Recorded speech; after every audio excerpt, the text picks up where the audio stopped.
हमने पिछली क्लास में वेक्टर का इंट्रोडक्शन लिया था और अब हम जानना चाहेंगे यहाँ पे एडिशन ऑफ वेक्टर, कैसे दो वेक्टर को या दो से अधिक वेक्टरों को जोड़ते हैं, कैसे उनको ऐड या सब्सट्रैक्ट किया जाता है, उसके बारे में यहाँ जानेंगे। तो देखिए आप यहाँ पर बताया गया एडिशन ऑफ वेक्टर। वेक्टर को ऐड करने के दो तरीके बताए गए हैं, एक ट्रायंगल लॉ है, एक लॉ ऑफ पैरेललोग्राम है। तो सबसे पहले हम देखते हैं ट्रायंगल लॉ। जैसे मान लीजिए आपको दो वेक्टर दिया गया, एक वेक्टर आपको गिवन है, मान लो दो वेक्टर आपको दिया गया, आप जोड़ना है इनको। गिवन वेक्टर आपके हैं, मान लीजिए वेक्टर आपको एक ए दिया गया है एंड वेक्टर आपको बी दिया है। टू वेक्टर्स आर गिवन और आपको इन दोनों को ही जोड़ना है, मतलब सम करना है। तो कैसे जोड़ेंगे देखिए। तो सबसे पहले ट्रायंगल लॉ से देखते हैं, triangle law of vector addition. तो कैसे जोड़ेंगे इनको, तो देखिए अब ट्रायंगल लॉ है तो ट्रायंगल बनाना है। मान लीजिए वेक्टर ए, ये हमारा वेक्टर ए हो गया। तो अगला जो वेक्टर जिसको आपको जोड़ना है, जहाँ पे टर्मिनेट हो रहा है, उसको इसके हेड से बनाइए। ओके, अभी वेक्टर बी हो गया। अब क्या होगा, इन दोनों का सम वो वेक्टर होता है जो इन दोनों को ज्वाइन कर रहा हो, मतलब कि जो पहले वाले के टेल से स्टार्ट हो और अंतिम वाले के हेड पर जा रहा हो। इट मीन्स पहले वाले के टेल से शुरू हो, अंतिम वाले के हेड पर जा रहा हो, मतलब इन दोनों वेक्टर की यहाँ पे किसिंग हो जाएगी। दोनों किस कर रहे हैं यहाँ पे, तो यहाँ पे किसिंग हो जाएगी दोनों वेक्टरों की। तो ये जो रिप्रेजेंट करेगा, ये रिप्रेजेंट करेगा मान लो वेक्टर सी, और जो सी होगा वो क्या हो जाएगा, वो दोनों के सम के बराबर आएगा। दोनों वेक्टर का सम होता है यही। ओके बच्चों, ये बात समझ में आ गई होगी। इसे ही बोलते हैं triangle law of vector addition. जरा देखिए कैसे जोड़ रहा है, जैसे बात को समझिए। जोड़ने का मतलब क्या, अगर मैं मान लो ये वाली वेक्टर जो हमारा है, जैसे बात को समझिए, अगर मान लो ये वेक्टर हमारा है, तो देखो अगर मैं यहाँ से अगर तोड़ दूँगा, मैं यहाँ तोड़ देता हूँ यहाँ से, तो देखो ये क्या, इसको यहाँ से पकड़ के झूल रहा होगा, इसको पकड़ के यहाँ झूल रहा होगा। कहने का मतलब ये वाला जो वेक्टर है दोनों को संभाल रखा है, ये दोनों को मिलाता है ना। देखो अगर एक वेक्टर इधर से जो तोड़ दोगे तो एक यहाँ से लटका होगा, एक यहाँ से लटका होगा। तो ये क्या था, जो ये वाला वेक्टर था, तो दोनों को ही क्या है, दोनों को ही संभाल रहा है, मतलब दोनों को ही जोड़ कर रखा हुआ है अपने पास से, अपने दोनों को मिला कर रखा हुआ है अपने आप में, है ना। इसलिए क्या होता है, ये जो ये वाली वेक्टर होती है, ये सम को रिप्रेजेंट करता है। यही है क्या, triangle law of vector addition. Triangle law of vector addition. तो इस बात को समझ गए। अगर हम यहाँ ट्रायंगल को एक नाम दे दें, मान लो ये पी क्यू आर है, तो क्या होगा, तो वेक्टर जो पी क्यू, मतलब कि पी स्टार्टिंग पॉइंट होगी, तो बोलेंगे वेक्टर पी कितना है, वेक्टर ए है, एंड वेक्टर क्यू कितना है, ये क्यू स्टार्टिंग आर, एंड वाला पॉइंट है टर्मिनेटिंग पॉइंट, ये वेक्टर बी है। तो जो आपका वेक्टर क्या होगा, पी आर होगा। जो वेक्टर आपका पी आर है, वेक्टर पी आर क्या बताएगा, वो बताएगा सी, जो कि सी कितना है, दोनों के सम के बराबर आता है, vector A plus vector B. Okay बच्चों, तो यही है triangle law of vector addition. Okay, तो चलते हैं अब अपने अगले कॉन्सेप्ट पे, लॉ ऑफ पैरेललोग्राम। उससे पहले हम यहाँ पे एक बात और बताना चाहेंगे। एक होता है साइक्लिक कंडीशन। मान लो इसे देखो, अब ये आपने देखा, साइक्लिक कंडीशन को देखते हैं पहले। अब समझते हैं हम लोग साइक्लिक कंडीशन को। अगर मान लो हमारे पास एक वेक्टर ए है, इस तरह से हमने दिखाया वेक्टर ए, अगला वेक्टर यहाँ से बी हमने रिप्रेजेंट किया, लेकिन जो अगला जो सम आता है, क्या आएगा, सम जो आता है इधर से इधर आता है, ठीक है। तो क्या साइकिल बना रहा है, ये देखो साइकिल नहीं बना रहा। लेकिन ये वाला वेक्टर अगर हम इसको ऐसे बना दें, पलट के इसकी जो डायरेक्शन है वो चेंज कर दे, कुछ ऐसे बना दे, देखो क्या आएगा, इससे देखो साइकिल बन जाना है। देखो ये यहाँ से यहाँ एंड हुआ, अगला यहाँ से यहाँ एंड हुआ, अगला यहाँ से यहाँ, तो पूरी एक साइकिल बन जाता है, क्लोज लूप बन जाता है। इस कंडीशन में इन तीनों का सम, जो मान लिया वेक्टर सी है, तो इन तीनों का सम क्या आता है, जीरो आता है। Vector A plus vector B plus vector C equal to zero आएगा। कैसे जीरो आएगा, जरा इस बात को हम लोग प्रूफ कर लेते हैं। आइए इस बात को प्रूफ करके देखते हैं हम लोग। चलिए लेट कर लेते हैं। मान लो ये पॉइंट पी है, ये पॉइंट क्यू है, ये पॉइंट आर है, राइट। अब जरा चलते हैं प्रूफ करते हैं इस बात को। तो जरा मैं इसको हटा देता हूँ और प्रूफ करके आपको मैं दिखाता हूँ। देखिए अगर मैं यहाँ ट्रायंगल लॉ लगाऊँ, तो from triangle law of vector addition, from triangle law of vector addition, okay, vector addition. जब वेक्टर एडिशन से चलते हैं देखो क्या होगा, तो वेक्टर पी क्यू, जो पी से क्यू जा रहा है वेक्टर, और प्लस वेक्टर क्यू आर, ये है ना वेक्टर क्यू आर यहाँ से यहाँ, तो वेक्टर क्यू आर ये आपको सम देगा। इन दोनों का सम कौन देगा? कौन? जो यहाँ से इसके पूंछ से स्टार्ट हो, इसके हेड पर जाए अंतिम वाले के, मतलब जहाँ पे किसिंग होती दोनों वेक्टर की, मतलब कि इसके पूंछ से, मतलब इधर से इधर, तो वेक्टर पी आर आता है, आपको मिलता है वेक्टर पी आर, है ना। ये होता है आपका ट्रायंगल ला। लेकिन जरा देखो ये क्या है, ये जो हमने एक्चुअल में था, ये साइक्लिक में ऐसे था इधर से, मतलब ये क्या है, ये आपका वेक्टर आर पी है। तो वेक्टर आर पी क्या होगा भाई, इसका उल्टा जो होगा minus P R, vector P are, इसका उल्टा ना, इसी को पलट दिया गया, जो इधर था उस जो ऐसे लगा हुआ था उसको ऐसे पलट के लगा दिया हमने। बोलिए कहने का जो वेक्टर आर पी है, देखो ये ना माइनस पी आर के बराबर है।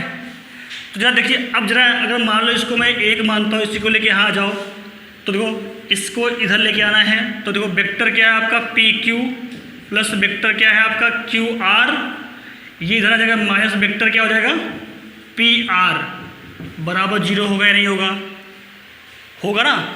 तो जरा देखिए, अब जहाँ वेक्टर पी आर है ना, वेक्टर पी आर है, वहाँ पे जरा आप देखिए पी आर तो ऐसे है, लेकिन देखो इसको तो दिशा इधर लगानी है, तो क्या करो इसको माइनस में कर दोगे, अर्थात वेक्टर पी आर बराबर क्या आएगा? देखिए वेक्टर जो पी आर है किसके बराबर है? जो वेक्टर पी आर है तो साइक्लिक है, मतलब ये इधर से इधर जा रहा है, दिशा आपको ये लेनी है, मतलब कि पी आर को करना है आर पी, तो पी आर को आर पी करो तो क्या बन जाएगा? माइनस आर पी बन जाएगा, माइनस वेक्टर आर पी हो जाएगा। देखो इससे ही देख लो आप, यहीं से हो गया। तो इस वाली वैल्यू को आप यहाँ रख दो, तो क्या बन जाएगा? Vector P Q plus vector Q R, यहाँ था ऑलरेडी पहले से माइनस है, और फिर ये रख दोगे क्या हो जाएगा? तो प्लस हो जाएगा, तो plus vector R P is equal to 0। बोलिए हुआ या नहीं हुआ? इस वाली बात को आप देख रहे हैं, ये हो गया आपका। अब वेक्टर पी क्यू कितना है? ए है ना। वेक्टर पी क्यू कितना है? मैं तो यहाँ लिखता हूँ, vector P Q vector A है, प्लस वेक्टर क्यू आर कितना है? बी है, प्लस वेक्टर आर पी कितना है? सी है, तो प्लस सी, देखो इक्वल टू 0, वेक्टर सी। ये तीनों वेक्टर का सम कितना आ गया? 0। कब आएगा? जब ये साइक्लिक कंडीशन होगी, तो साइकिल बना रहे हैं, पूरा एक क्लोज लूप बन रहा होगा। देखो ये यहाँ से यहाँ एंड हुआ, फिर ये यहाँ से यहाँ, फिर यहाँ से यहाँ से, पूरा एक साइकिल बन जा रहा है, ऐसे गया, फिर ऐसे गया, फिर ये ऐसे आ गया, तो पूरा एक साइकिल बन गया, क्लोज लूप बन गया। तो उस अवस्था में जो सम आएगा उन वेक्टरों का वो 0 आता है। ओके बच्चे, नोट डाउन इट। तो आइए अब हम देखते हैं यहाँ पर parallelogram law of vector addition. अभी हमने ट्रायंगल लॉ को जाना है, तो अब देखिए इस लॉ में कैसे दो वेक्टर को जोड़ते हैं पैरेललोग्राम से। कहने का मतलब अब लिखा हुआ है लॉ ऑफ पैरेललोग्राम का है, तो हमें यहाँ पे उन वेक्टरों से क्या बनाना पड़ेगा? एक पैरेललोग्राम बनाना पड़ेगा। तो देखिए कैसे, मान लो आपको दो वेक्टर गिवन हैं जिनको ऐड करना है, वो वेक्टर ए है और एक आपको दिया गया वेक्टर बी, ये दिया गया, दोनों को जोड़ना है, सम करना है, ठीक है। चलिए हमने यहाँ लिख दिया ऐड से, ओके, इन्हें ऐड करना है आपको। तो कैसे करेंगे? अब बनाइए इनसे पैरेललोग्राम। एक वेक्टर हमारा मान लो ये ए है, अगला मान लो क्या है, ये वेक्टर बी है, ये है। अब इनसे फॉर्म करना है, क्या बनाए? इससे फॉर्मेशन करना है किसका? ये फॉर्म करिए। तो चलिए अगला, ठीक है, अब कैसे बनेगा? इसी के पैरेलल अगर हम क्या करें, एक वेक्टर खींच लेते हैं यहाँ पे, चलिए वेक्टर बी हो गया, इसी के पैरेलल हमने एक यहाँ खींच लिया, ठीक है, देखिए बन गया। अब देखो ये वाली साइड इसके बराबर होगी, तो मतलब ये वही वेक्टर होगा, ये वेक्टर इसके इक्वल होगा, ये इसके इक्वल होगा, है ना। तो देखिए कैसे सम करते, कैसे जोड़ते हैं। अगर मैं इससे इसको मिला दूँ, इस डायगोनल को मिलाइए यार, देखिए तो क्या होता है? देखिए यहाँ दो ट्रायंगल बने हुए, ट्रायंगल नंबर 1 मान लीजिए, इसे ट्रायंगल नंबर 2 मान लीजिए। ये सम बता रहे हैं, देखो दोनों कैसे, जो सम कैसे हो रहा है। अगर मैं ये बोलूँ, देखो वेक्टर, देखो ए यहाँ से स्टार्ट है, पी से स्टार्ट है, मान लो ये क्यू पे एंड हुआ, फिर ये रहा आर, ये रहा एस। तो देखिए यहाँ P से स्टार्ट हुआ है और एंड कहाँ हो रहा है Q पे, और जहाँ एंड ए हो रहा है उसके आगे से अपना अगला वेक्टर स्टार्ट हो रहा है। तो इन दोनों का सम कौन बताएगा? जो इन दोनों को टच कर रहा होगा, इसके पूंछ से स्टार्ट हुआ है, इसके सिर तक गया यहाँ तक। तो ये क्या बताएगा? ये सम बताएगा। सम क्या है? ये प्लस ये बताएगा। तो ये वाली कितना हो गया? ये आपका हो गया वेक्टर ए प्लस बी। हुआ या नहीं हुआ? ट्रायंगल से हो गया आपका, तो आसानी से हो गया। या अब आप देख लीजिए, इससे हमने कर लिया। आइए देखते हैं इस बात को लिखेंगे कैसे। लिखते हैं from triangle number 1, from triangle number 1। Triangle 1 से चलते हैं, तो जरा लगाइए यहाँ पे वेक्टर ला, एडिशन लगाइए। तो आपका पी क्यू, जो वेक्टर पी क्यू है और प्लस वेक्टर क्या है? क्यू आर है, वेक्टर क्यू आर। ये प्लस ये क्या आएगा आपका? ये आएगा यहाँ से यहाँ आएगा, बराबर वेक्टर पी आर आएगा। ओके, आ गया। ये आपका ए है, ये आपका बी है, तो ये रहा वेक्टर ए और ये रहा आपका वेक्टर बी। तो बराबर आपका आ गया वेक्टर पी आर। चलिए, इसे ट्रायंगल नंबर 1 से आया, इसे तो मैं और मान लीजिए। चलिए ओके, देखिए सम बता रहा नहीं बता रहा, ये वाली लंबाई 2 का सम बता दिया, तो ऐसे ऑलरेडी हमें सम मिल गया। लेकिन थोड़ा कुछ और आगे चलेंगे, कुछ नई चीज़ भी यहाँ सीखेंगे हम इसके थ्रू। देखिए क्या होता है, अगर मैं ट्रायंगल नंबर 2 को ले लूँ, फ्रॉम ट्रायंगल नंबर 2 उठाइए आप, देखिए फ्रॉम ट्रायंगल नंबर 2। जब 2 को देखेंगे, 2 को उठा के देखिए तो क्या होगा? यहाँ ये यहाँ से स्टार्ट हुआ और यहाँ ख़त्म, अगला इसके सर से स्टार्ट हुआ यहाँ। तो इसका सम कौन होगा? जो इसके पूंछ से स्टार्ट हो और उसके हेड पर जाए, तो यहाँ किसिंग हो जाए, यहाँ किसिंग हो रही है, किस कर रहे हैं दूसरे को, यहाँ किसिंग हो गई, दोनों को मुंह मिल गया। तो ठीक है, तो इन दोनों का सम क्या हो जाएगी? ये होगा मतलब कि वेक्टर बी प्लस ए, पर बी प्लस ए आ रहा है। इट मीन्स क्या हुआ? वेक्टर पी एस, तो पी से S, vector P S plus क्या है? Vector S R, vector S R equal to क्या हो जाएगा आपका? पी से आर, वेक्टर पी आर। हुआ या नहीं हुआ? देखिए हो गया, ट्रायंगल यहाँ पे लग गया। अब क्या हो जाएगा भैया? ए रहा B, vector B plus vector A बराबर क्या आ गया? Vector P R. देखो ये भी वही बता रहा है, चाहे इससे जोड़ो चाहे इससे जोड़ो, हर केस में यही मिल रहा है आपको, सम मिल गया सम। चलिए, इससे आपको मिल गया ये सम मिल गया। अब देखिए जरा, ये ट्रायंगल नंबर 2 से आया, इसको मैं 2 मान लिया। जरा 1 और 2 को देखिए, दोनों बराबर है ना, तो दोनों को बराबर रख के देखिए क्या मिलता है। फ्रॉम इक्वेशन नंबर 1 एंड 2, तो क्या मिलता है? फ्रॉम इक्वेशन नंबर 1, ठीक है, चलिए 1 एंड 2 हमने इसे लिख दिया, ठीक है। फ्रॉम 1 एंड 2 क्या जाएगा? देखिए vector A plus vector B हुआ, बराबर क्या आ रहा है आपका?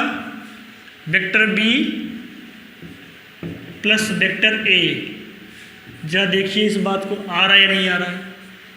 देखिए इससे क्या शो हो रहा है, आपने अलजेब्रा में पढ़ा होगा, कम्यूटेटिव लॉ, क्रम विनिमय नियम, क्रम विनिमय नियम।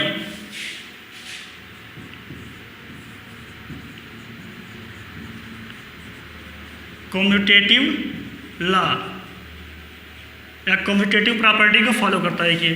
तो जो वेक्टर लॉ, जो वेक्टर एडिशन है, वो क्रम विनिमय नियम को फॉलो करता है, क्रम विनिमय नियम का पालन करता है।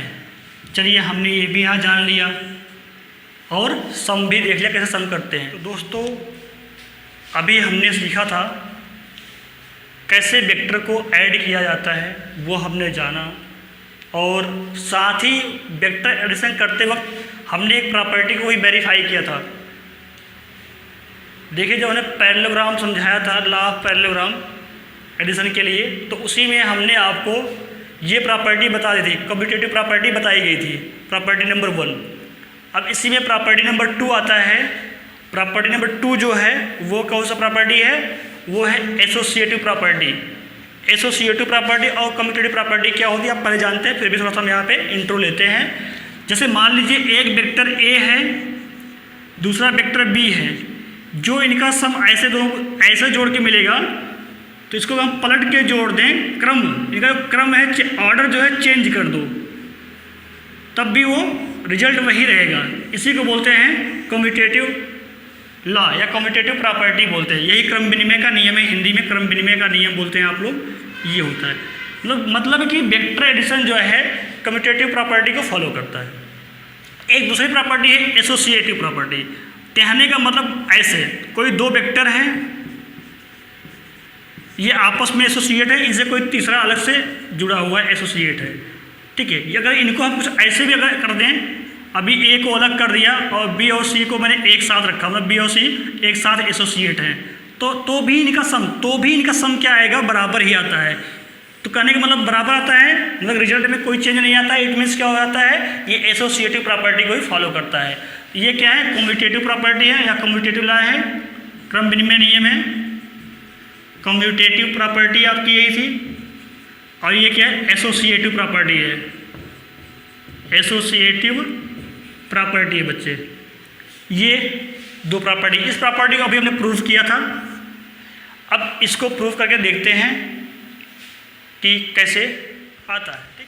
तो दोस्तों एसोसिएटिव प्रॉपर्टी, चलिए लेट करते हैं। मान लीजिए आपके पास दो वेक्टर है, एक वेक्टर ए है और एक वेक्टर बी ऐसे जुड़े हुए हैं, और तीसरा कोई वेक्टर इनसे ऐसे एसोसिएट है अलग से। तो अगर मैं इस वाली बात को ऐसे कर दूं, ए को अलग कर दूं और बी और सी को एक साथ रखूं, मतलब बी और सी एक साथ एसोसिएट हैं, तो भी रिजल्ट बराबर रहता है। इसी को बोलते हैं आप लोग एसोसिएटिव प्रॉपर्टी। जब आप प्रूफ करते हैं इस बात को और देखते हैं हम लोग, देखिए यहाँ पे तीन वेक्टर हैं, तीनों वेक्टर को कहने का मतलब ये रहा, कैसे भी जोड़ दोगे ऑर्डर बदल करके उनका सम क्या आएगा, बराबर ही आएगा, कोई प्रभाव नहीं पड़ता है।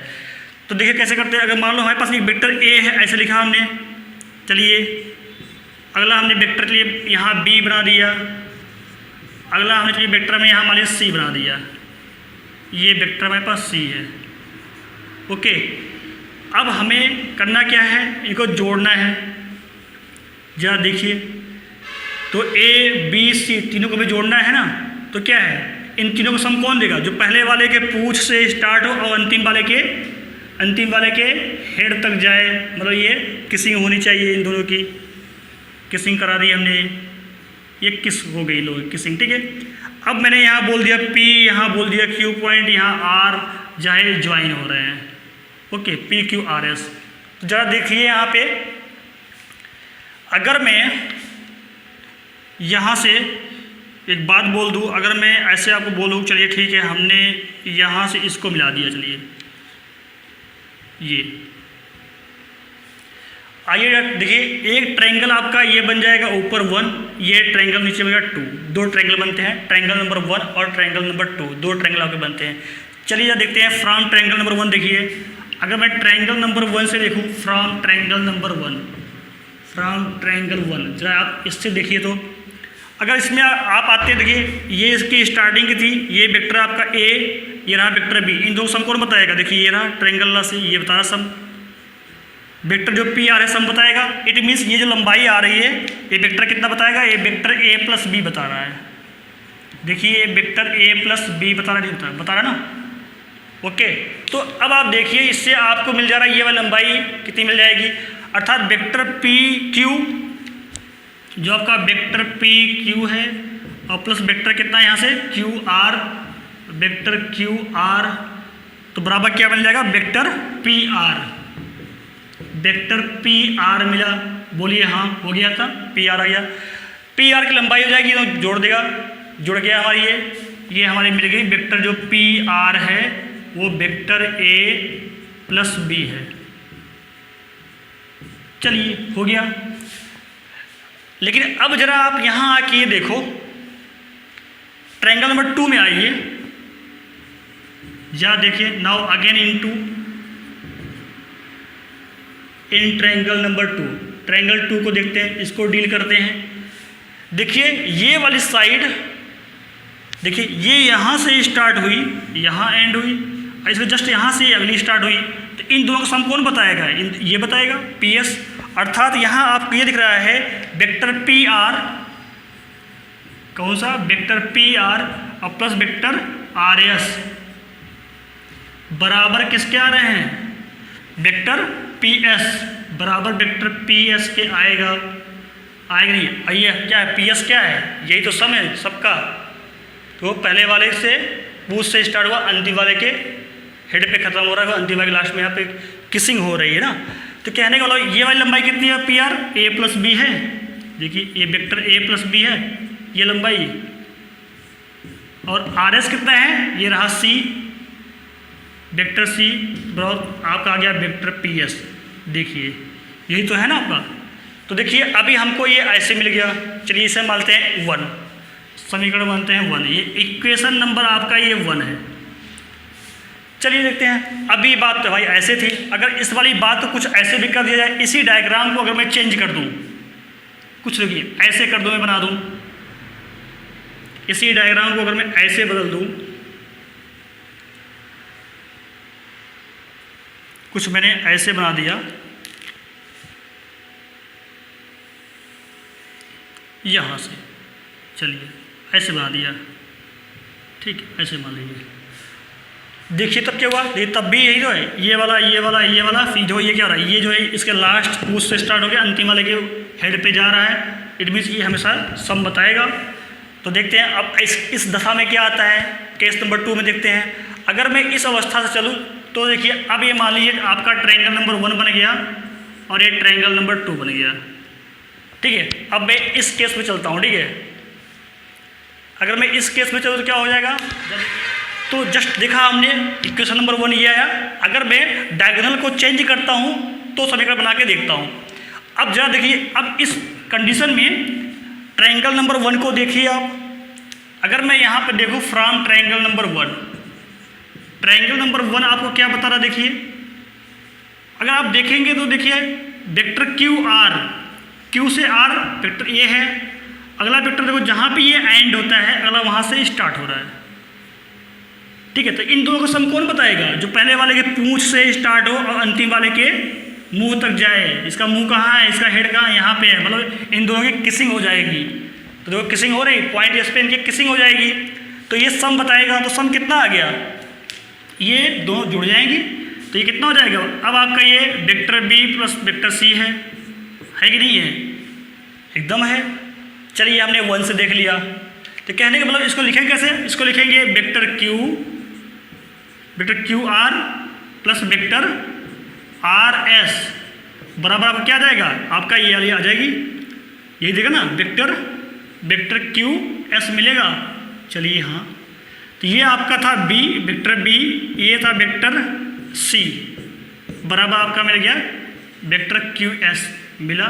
चलिए लेकिन अभी तो हमें देखो जोड़ना है सबको, तो क्या है, अब जरा ट्रायंगल नंबर 2 में देखिए, अगर मैं इसी बात को चलता हूँ ट्रायंगल नंबर 2 में, अगेन देखिए फ्रॉम ट्रायंगल नंबर 2, इस केस में फ्रॉम ट्रायंगल नंबर 2, इस केस में अगर देखते हैं, जब मैंने ऐसे बनाया है तो डायगोनल चेंज कर दिया है, तो क्या हो रहा है, देखिए ये वाला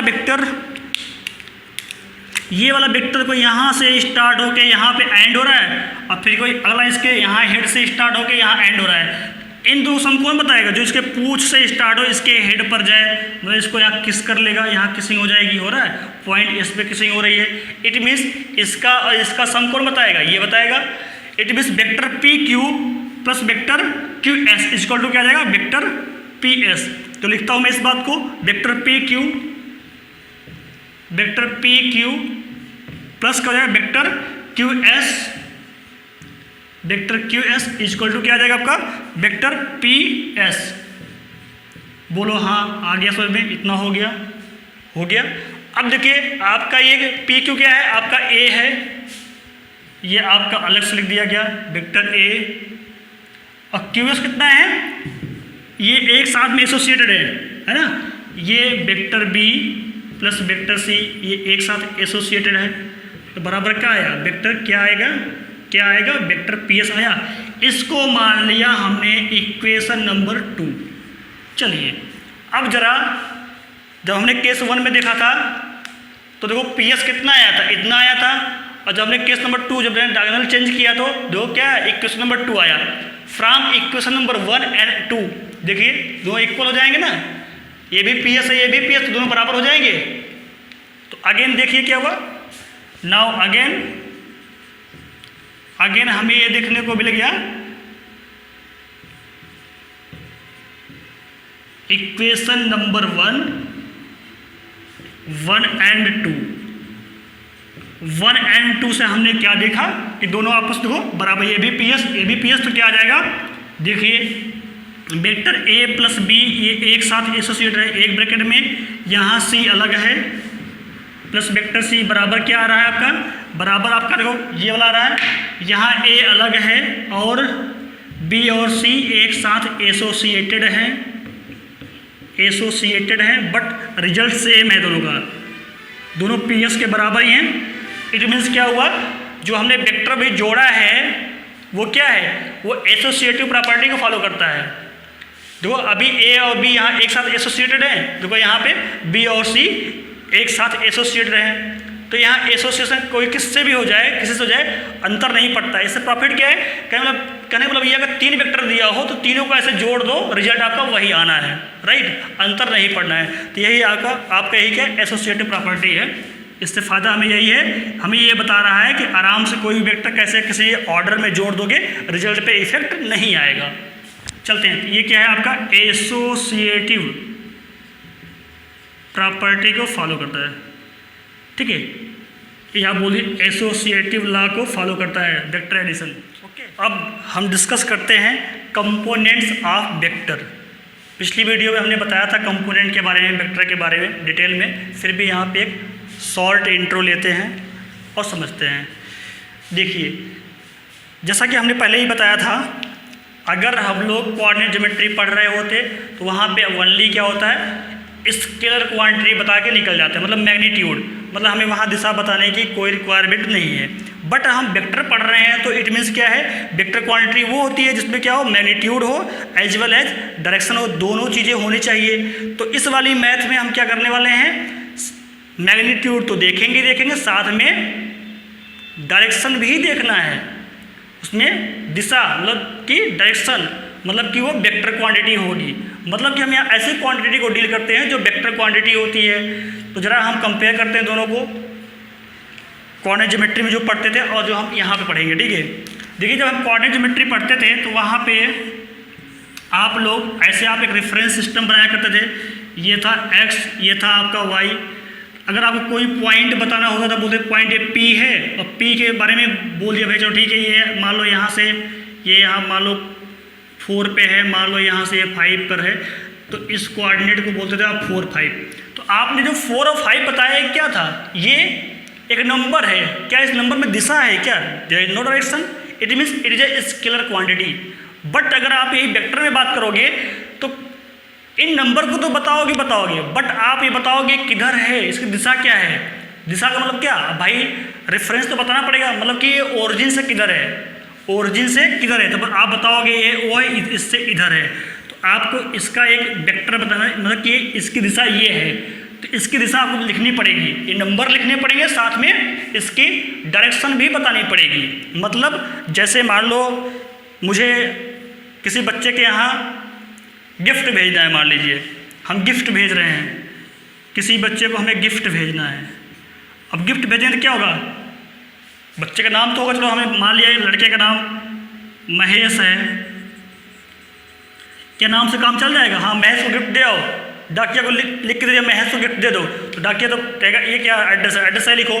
इट मीन्स हमें महेश से यहाँ P है, उसमें महेश को बताने के लिए हमें क्या होना होगा, क्या करना होगा, हमें रेफरेंस बताना पड़ेगा। ये P, जैसे ये P कहाँ पर है, उसे हमें ये महेश कहाँ पर है बताना पड़ेगा। मतलब अब हम बताएंगे, क्या बताएंगे भैया, लिखेंगे इसके बारे में, पहले इसका नाम क्या है लिख दिया महेश, इसका एड्रेस लिखोगे, फिर इसका गांव क्या है, इसका विलेज बताओगे, चलिए विलेज आपने कुछ भी लिख दिया, चलिए आपने कनकपुर लिख दिया, ठीक है, ऐसे ये उस गांव का नाम हो गया। अब ये गांव है कहाँ, उसका आप पोस्ट बताओगे, भाई इसका भी रेफरेंस दोगे, ये कहाँ है उसका पोस्ट बता दोगे। अब ये पोस्ट कहाँ है, उसकी तहसील बताओगे, अब ये तहसील का उसकी डिस्ट्रिक्ट बताओगे।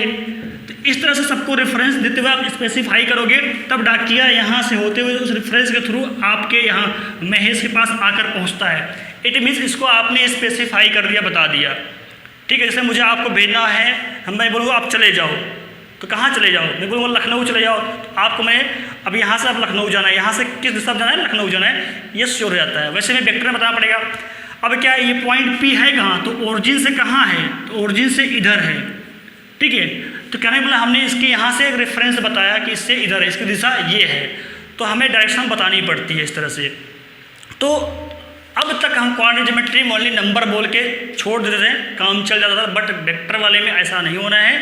ये नंबर तो बताओगे, साथ में बताओगे कौन से दिशा में है, उसके डायरेक्शन बताओगे, तो ओरिजिन से किधर है, तो ओरिजिन से इसकी लोकेशन क्या है, पोजीशन क्या है, इसी को बोलते हैं पोजीशन वेक्टर। इसकी पोजीशन क्या है, तो पोजीशन वेक्टर, तो यही ओपी कहलाता है, पोजीशन वेक्टर कहलाता है, यही कहलाएगा पोजीशन वेक्टर, किस पोजीशन पर ये पॉइंट है। ओके, तो इसका हम वेक्टर लिख के बताएंगे, मतलब कि ये नंबर तो बताएंगे, साथ में वेक्टर बताते हैं। और वेक्टर बताते हैं कैसे, आप यही बोलते हो भाई जो एक्स में होता है वहाँ लगाते हो क्या, जो एक्स मान लो ये लंबाई है, वेक्टर इसको आर दिया तो क्या, तो वेक्टर आर से लिखते हो। भाई एक्स में है तो आप लिखोगे 4i कैप, वाई में है तो आप लिखोगे +5j कैप। आई बता रहा है एक्स की दिशा और जे बता रहा है वाई की दिशा। देखिए ये हो गया पोजीशन वेक्टर, ऐसे आपने बता दिया। आपने नंबर तो बताया भाई इसमें 4 है, इसमें 5 है, देखो साथ में बता रहे हैं कि हाँ एक्स में है, ये वाई में है। आप ये दिशा भी बता रहे हो, यहाँ से दिशा भी मालूम पड़ा। तो ऐसे अगर हम दोनों को जोड़ के लिखेंगे तो यही कहलाएगा कि ओरिजिन से किधर है, मतलब कि ओरिजिन से पोजीशन क्या है, ये पोजीशन वेक्टर कहलाएगी। ठीक है, अब यही देखो, अब यही कंपोनेंट की बात आ गई। तो कंपोनेंट ऑफ वेक्टर, देखिए इसका वेक्टर तो आपने लिखा, यानी वेक्टर लिखना सीखा, बट अब कंपोनेंट क्या होता है भाई, कंपोनेंट क्या भाई, इस दिशा में कितना है, इस दिशा में कितना है। तो भैया देखो दो तरह के कंपोनेंट होते हैं, एक होता है स्केलर कंपोनेंट, एक होता है वेक्टर कंपोनेंट। स्केलर कंपोनेंट वो होगा जिसमें दिशा ना हो। तो भैया जब मैं बोलूँगा भैया स्केलर कंपोनेंट, स्केलर कंपोनेंट इन एक्स डायरेक्शन, बताओ इन एक्स डायरेक्शन, एक्स की दिशा में स्केलर कंपोनेंट कितना है भाई, 4 है, ये लंबाई है, 4 लंबाई है, मतलब मैग्नीट्यूड। बट मैं बोल दूँ वेक्टर कंपोनेंट, क्या बोल दूं मैं, वेक्टर कंपोनेंट, क्या बोल दूं, vector component in x direction, in x direction. तो आप क्या बोलोगे, उसको बोलोगे 4i कैप बोलोगे। देखिए दो तरह कंपोनेंट हो गए, स्केलर कंपोनेंट, वेक्टर कंपोनेंट, है ना। ये रहा एक्स की दिशा में। ऐसे ही आप क्या बोलोगे, ऐसे आप बोलोगे scalar component, scalar component in Y direction. जब मैं वाई डायरेक्शन में जाऊंगा, इन वाई डायरेक्शन, तो कितना होगा भाई, वाई में कितना है, 5 लंबाई है, मतलब मैग्नीट्यूड, मैग्नीट्यूड, मैग्नीट्यूड कितना है 5। तो यहाँ पे स्केलर कंपोनेंट कितना है 5। But vector component, vector component कितना होगा in the direction of Y, तो कितना आएगा, आप यही बोल दोगे 5j कैप। ओके, अगर ऐसे ही एक एक्सिस में और लूँ, एक एक्सिस में और लेता हूँ जेड, अगर मैं एक जेड भी ले लूँ, अगर मैं एक जेड भी लेता हूँ यहाँ पे, तो ये बदलना पड़ेगा। अभी यही देखते हैं, बाद में जेड अलग क्वेश्चन में ले लेंगे, ठीक है। तो इस तरह से क्या हो जाता है, हम समझ गए क्या होता है component of vector, scalar component, vector component. Okay, अच्छा ये लिखते कैसे, ये आया कहाँ से, ऐसा मैं क्यों लिख दे रहा हूँ, जब इस बात को भी समझ लेते हैं कि हाँ सर आपने यहाँ आई कैप जे कैप कैसे लिख रहे हैं, आ कैसे रहा है, आप कैसे कर दिए ना, जब इसके बारे में भी समझता है, 4i कैप कैसे लिखा गया जाता है या 5j कैप कैसे लिखा जाता है, इस बात को समझते हैं। तो ज़रा मैं इस बात को 3D में समझाता हूँ। देखिए अब जरा, अब भाई पॉइंट पी तो हमने बता दिया, हाँ पॉइंट पी जो है 3, 4, 5 है 3D में, बट अब क्या हम वेक्टर पढ़ रहे हैं ना, तो हमें दिशा बतानी पड़ेगी। इट मीन्स ये ओरिजिन से किधर है, तो हम बताएंगे ये ओरिजिन से इधर है, ये ओरिजिन से इधर, ये है इस दिशा में, ओ से इधर जा रहा है, इधर। तो ये रहा वेक्टर, इसे बोलेंगे पोजीशन वेक्टर, OP हो गई, है ना। तो हमने इसको R माना था, ऐसे मानते हैं। अब जरा इस वेक्टर को हम लिखते हैं, जो कैसे लिखते हैं, अभी आप खुद बता दोगे सर ऐसे लिख दिया आपने, R जो है ये 3i कैप प्लस क्या है 4j cap plus 5k cap. अच्छा चलो ठीक है, बट ये x वाला 3i कैप कैसे बनता है, y वाला 4j कैप कैसे बनता है, z वाला 5k कैप कैसे बनता है, जरा सर इस बात को बताइए। जब हम इस बात को समझेंगे तभी तो हमें सही फीलिंग आ पाएगी और समझ पाएंगे, अदरवाइज तो रट्टाफिकेशन हो जाएगा, कोई मतलब नहीं है। जहाँ समझते हैं कैसे हो जाता है, ठीक है। तो आइए डिटेल में बात करते हैं इनके बारे में। चलिए एक बात हम लोग जानते हैं, यूनिट वेक्टर, इसकी परिभाषा भी आपने लिखी थी। यूनिट वेक्टर क्या होता है, जिसका मैग्नीट्यूड क्या होता है, मैग्नीट्यूड कितना होता है, 1 होता है। मैग्नीट्यूड 1 होता है, यूनिटी मतलब 1, राइट। चलिए, और अब जरा देखिए, अगर x के दिशा में यूनिट वेक्टर लिखना हो, मतलब x की दिशा में बताना हो वेक्टर, तो उसके लिए एक विशेष नाम लिया गया है आई कैप। y की दिशा में अगर वेक्टर लिखना हो यूनिट वेक्टर, उसका नाम दिया गया है जे कैप। और z की दिशा में अगर लिखना हो आपको यूनिट वेक्टर, उसका नाम दिया गया है के कैप। ठीक है, ये डायरेक्शन को स्पेसिफाई करने के लिए बताया गया है, स्पेसिफाई करने के लिए। तो क्या लिखा गया है, यूनिट वेक्टर, क्या है, unit vector in the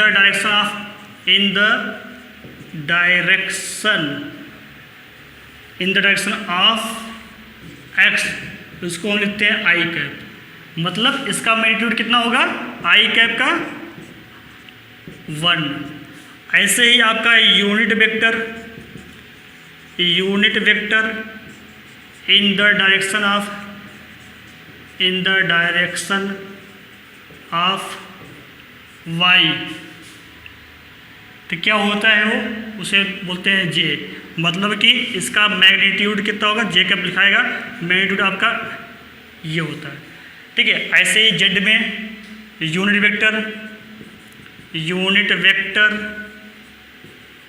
in the direction of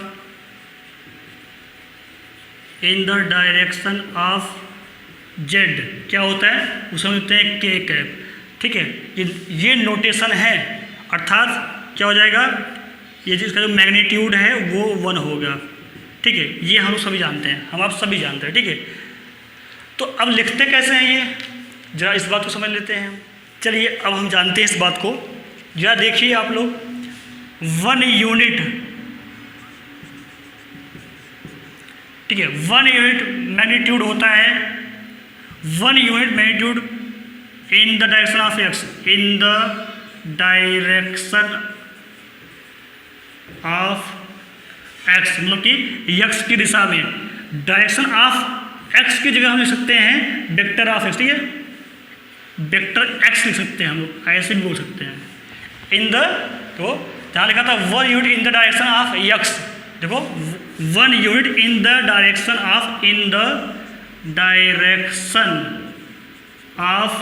x, क्या लिखते हैं, 1 यूनिट, ठीक है, इन द डायरेक्शन ऑफ एक्स।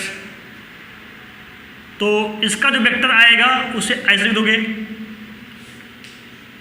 ठीक है, 1 यूनिट का जो वेक्टर आता है यक्स की डायरेक्शन में, ये इतना आता है, या बोल दो 1 यूनिट वेक्टर का जो आएगा वेक्टर एक्स की दिशा में आएगा, ऐसे बोल दो, वो आपका आई कैप आता है ना। अब भैया 1 यूनिट में इतना वेक्टर आता है एक्स की दिशा में। अगर मैं बोलूँ भैया बताओ 3 यूनिट, भाई एक्स वाला है ना, तो मैं बोलूँगा 3 unit, 3 unit in the vector x, वही तो है, मतलब कि वेक्टर वो तो एक्स की दिशा में कितना आ जाएगा भाई, 1 में इतना, तो 3 में कितना, 3 का मल्टीप्लाई, वैसे आप नहीं बोलते 1 रुपये में 5 पेन, 3 रुपये में कितना पेन, 3 × 5, वही हो गई। देखो आ गया, तो ये देखो 3 था तो 3i हो गया। अगर यही क्या होता, अगर ये बोलते थे कि हाँ भाई यहाँ से 7 गया, 8 गया, 9 गया, जितना भी मैग्नीट्यूड लेना हो उतना मल्टीप्लाई हो जाएगा, है ना। ऐसे ही देखो, अब देखो एक्स की दिशा में देखो आ गया, इतना बन गया। ऐसे ही क्या करोगे आप, जहाँ देखो अगली वाली बात, ऐसे ही आप क्या करोगे, अब देते हैं वाई की डायरेक्शन में, तो 1 यूनिट जो है, जहाँ देखिए 1 यूनिट जो है, 1 यूनिट मैग्नीट्यूड जो होता है आपका, 1 यूनिट जो मैग्नीट्यूड आपका होता है वाई की डायरेक्शन में, मतलब वेक्टर वाई बचते हैं, मतलब यार इन डायरेक्शन ऑफ वाई कितना मिलता है आपको, सो बोलते हैं लोग जे कैप बोलते हैं, नोटेशन है। ठीक है भाई, 1 यूनिट मिलता है इतने में, तो बताओ ये 4 है ना वाई में, तो कितना है, 4 यूनिट कितने मिलेगा, तो सीधे सिंपल सी बात है 4 का मल्टीप्लाई कर दो, वही वाली का है नहीं। 1 रुपये में 3 पेन मिलती है, तो भाई 5 रुपये में कितनी पेन, मल्टीप्लाई हो जाएगा सीधे, 5 × 3 नहीं हो जाएगा। वही कहानी यहाँ है, 1 में इतना, 4 में कितना मल्टीप्लाई हो गया, तो 4j आ गया, ये वाई वाली में हो गई। ऐसे क्या करोगे आप, जेड में कितना हुआ, तो भाई जेड में भी तो यही हाल है, 1 यूनिट जेड में, ठीक है, जेड की दिशा में क्या मिलता है आपको, के कैप मिलता है। तो भैया बताओ 5 यूनिट कैसे मिलेगा, तो 5 यूनिट में मल्टीप्लाई नहीं हो जाएगा, 5 यूनिट लिए उसी दिशा में, जेड की दिशा में, तो 5 के कैप हो जाएगा ना। कहने का मतलब अलग अलग दिशा में आ गया। अब इनको मिला दो भाई, क्योंकि जो ये है ना, इसकी पोजीशन तो ये है, अभी हमने यहाँ लिखा तो क्या है, तो सबको जोड़ना पड़ेगा, सबकी मिली जो सरकार है यहाँ पे, तो जो वेक्टर आ रहा है क्या आएगा, सब डायरेक्शन जोड़ना पड़ेगा, तो जोड़ दिया हमने। एक्स की दिशा में इतना, वाई की दिशा में इतना, जेड की दिशा में इतना, तो हो गया ये सब क्या है, ये वेक्टर कंपोनेंट है। सब वेक्टर कंपोनेंट मिला के जो बनता है ये इसकी पोजीशन को दिखाता है, यही बनता है पोजीशन वेक्टर। तो इस तरह से हम लोग पोजीशन वेक्टर को लिखते हैं। और हाँ, ये लंबाई कितनी है, ये लंबाई निकाल लेते हैं, वो ऐसे निकालते हैं, वेक्टर इसका मॉड निकालो, मॉड मतलब कि लंबाई कितनी है, तो क्या हो जाता है, तो ये इसका ये आता है, हमने प्रूफ किया था पहले, जो आपका यहाँ x दिया हो, जो यहाँ y दिया हो, z सबके स्क्वायर जोड़ लो, तो ये आपका मिल जाता है। ये इसका मैग्नीट्यूड होता है। इट मीन्स यहाँ 3 का स्क्वायर प्लस 4 का स्क्वायर प्लस 5 का स्क्वायर करोगे तो इसकी लंबाई आ जाएगी। इस तरह से हम क्या वेक्टर कंपोनेंट और उसके मैग्नीट्यूड को निकालते हैं और लिखते हैं। तो हमें समझ आ गया, यहाँ 2 कंपोनेंट थे, scalar component as well as vector component.